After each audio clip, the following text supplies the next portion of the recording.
Hi friends, I am Deepa Jha और आप देख रहे हैं आपका अपना YouTube channel NIOS Deepa learning classes. आज हमारा वीडियो है NIOS class 10th social science chapter 6 प्रश्न उत्तर पे।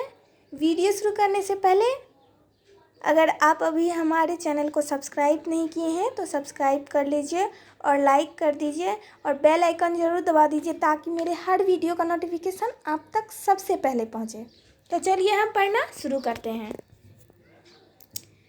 प्रश्न 1, सामाजिक आर्थिक सुधार आंदोलन ने किसी तरह राष्ट्रीय आंदोलन का नेतृत्व किया। उत्तर, सामाजिक आर्थिक सुधार आंदोलन ने विभिन्न प्रकार से राष्ट्रीय आंदोलन का नेतृत्व किया। धार्मिक सुधार आंदोलन ने भारतीयों के मन में अधिक आत्मसम्मान और आत्मविश्वास और देश के प्रति गर्व का भाव जगाया। 20वीं शताब्दी में और 1919 के बाद भारतीय राष्ट्रीय आंदोलन सामाजिक सुधारक मुख्य प्रचारक बन गया। स्वतंत्रता के लिए प्रयोग किया गया। उन्होंने 1930 में उपन्यास, नाटक, लघु कथाएं, कविता, प्रेस और सिनेमा का अपने विचारों को प्रचारित करने में प्रयोग किया। आत्मविश्वास, आत्मसम्मान, जागरूकता, देशभक्ति तथा एक विकसित राष्ट्रीय चेतना की भावना को इन आंदोलन द्वारा प्रोत्साहित किया गया। प्रश्न 2, जाति व्यवस्था से आप क्या समझते हैं? उत्तर, जाति व्यवस्था प्राचीन काल से भारतीय समाज में विद्यमान रही है। प्राचीन भारतीय समाज को 4 जातियों ब्राह्मण, क्षत्रिय, वैश्य और शूद्र में बांट दिया गया था। आरंभ में जबकि 4 जातियां थीं, तब उनका काम अथवा व्यवस्था था, परंतु धीरे धीरे जातियों का आधार कर्म न रहकर जन्म हो गया। प्रश्न 3, सती प्रथा को समाप्त करने के लिए राजा राम मोहन राय के प्रयासों का वर्णन कीजिए। उत्तर, प्राचीन भारत में सती प्रथा प्रचलित थी। इन प्रथा के अनुसार हिंदू विधवा को अपने पति की चिता पर जिंदा जला दिया जाता था। यह एक अमानवीय प्रथा थी। राजा राम मोहन राय ने 1818 के बाद इस व्यवस्था के विरुद्ध जनमत तैयार किया। उन्होंने प्राचीनतम धर्म ग्रंथों से उदाहरण प्रस्तुत कर सिद्ध किया कि हिंदू धर्म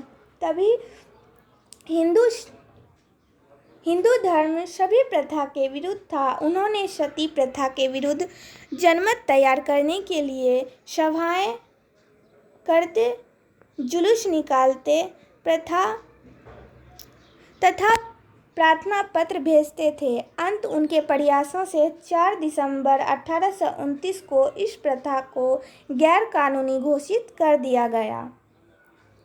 प्रश्न 4, राजा राम मोहन राय कौन थे? उत्तर, राजा राम मोहन राय आधुनिक विचारों से परिपूर्ण समाज सुधारक थे। उन्होंने 1828 में ब्राह्मण समाज का स्थापना की। सती प्रथा के विरुद्ध सबसे पहले आवाज उठाने वाले सबसे प्रथम व्यक्ति थे। प्रश्न 5, सामाजिक सुधार के क्षेत्र में आर्य समाज की भूमिका का वर्णन कीजिए। उत्तर, स्वामी दयानंद सरस्वती ने 1875 में उत्तर भारत में हिंदू धर्म को सुधारने के लिए आर्य समाज ने सामाजिक सुधार की वकालत की और महिलाओं की दशा में सुधार के लिए काम किया। इन्होंने अस्पृश्यता और वंशानुगत जाति व्यवस्था के विरुद्ध कठोर कार्यवाही की तथा सामाजिक समानता को आगे बढ़ाया। आर्य समाज की भूमिका और मध्य शिक्षा को प्रोत्साहन देने में सराहना की। आर्य समाज ने संस्कृत और वैदिक शिक्षा के साथ अंग्रेजी और आधुनिक विज्ञान की शिक्षा को प्रोत्साहित किया। प्रश्न 6, आश्रम व्यवस्था से आप क्या अभिप्राय है? उत्तर, प्राचीन काल में प्रत्येक व्यक्ति का जीवन आश्रम पर आधारित था। मनुष्य के जीवन को 4 आश्रम में विभाजित किया गया था। ये 4 आश्रम ब्रह्मचर्य, गृहस्थ, वानस्पति और संन्यास। प्रश्न 7, ईश्वर चंद्र विद्यासागर कौन थे? उत्तर, वह एक महान समाज सुधारक थे जिन्होंने विवाह का समर्थन किया। उनके प्रयासों से हिंदू विवाह कानून 26 जुलाई 1856 में पास हुआ। प्रश्न 8, आर्य समाज की स्थापना कब और किसने की? उत्तर, आर्य समाज की स्थापना स्वामी दयानंद सरस्वती ने 10 अप्रैल 1875 को की। प्रश्न 9, राजा राम मोहन राय को आधुनिक भारत का पिता क्यों कहा जाता है? उत्तर, आधुनिक भारत के पिता के रूप में राजा राम मोहन राय विशेष महत्व के योग्य हैं। बहुत अधिक साहित्यिक योग्यता के स्वामी और भारतीय संस्कृति, इस्लाम और ईसाई मत के बारे में गहरी रुचि रखते थे। वह सती प्रथा के कट्टर विरोधी थे जिसमें हिंदू स्त्रियां अपने पति की चिता के साथ जल जाती थी। उनकी कोशिश 1829 ईस्वी में ब्रिटिश साम्राज्य ने उस पर प्रतिबंध लगा दिया। वह कहा करते थे कि ईश्वर एक है। उन्होंने बंगाली और अंग्रेजी में बहुत कुछ लिखा।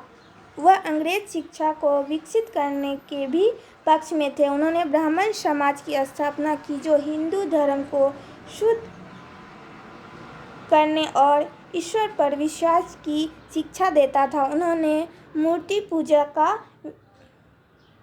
विरोध किया। प्रश्न 10, राजा राम मोहन राय एवं ईश्वर चंद्र विद्यासागर ने नारी मुक्ति में क्या भूमिका निभाई? उत्तर, राजा राम मोहन राय एवं ईश्वर चंद्र विद्यासागर को आधुनिक भारत के इतिहास में हिंदू समाज में इतिहास में विशेष महत्व दिया गया है क्योंकि इन दोनों ने 19वीं शताब्दी में हिंदू समाज में व्याप्त कुरीतियों को दूर करने का सफल प्रयास किया। विशेष कर नारी की दशा सुधारने में उनके योगदानों को भुलाया नहीं जा सकता है। राजा राम मोहन राय ने नारी की दशा सुधारने के लिए ब्राह्मण साम्राज्य की स्थापना की। उन्होंने सती प्रथा का विरोध किया और लॉर्ड विलियम बेंटिक की सहायता से इसके विरुद्ध कानून का निर्माण किया। इतना ही नहीं, उन्होंने बाल विवाह, बहु विवाह, कन्यावध इत्यादि की ओर सरकार का ध्यान आकर्षित किया। उसी प्रकार का प्रयास ईश्वर चंद्र विद्यासागर ने भी किया और नारी शिक्षा पर महत्व दिया। आज का वीडियो अगर आपको अच्छा लगे तो लाइक कीजिए और कमेंट कीजिए हमारा वीडियो आपको कैसा लगा। अभी तक आप हमारे चैनल को सब्सक्राइब नहीं किए हैं तो सब्सक्राइब कर लीजिए और घंटी ज़रूर दबा दीजिए ताकि मेरे हर वीडियो का नोटिफिकेशन आप तक सबसे पहले पहुंचे। तब तक के लिए टाटा एंड बाय बाय।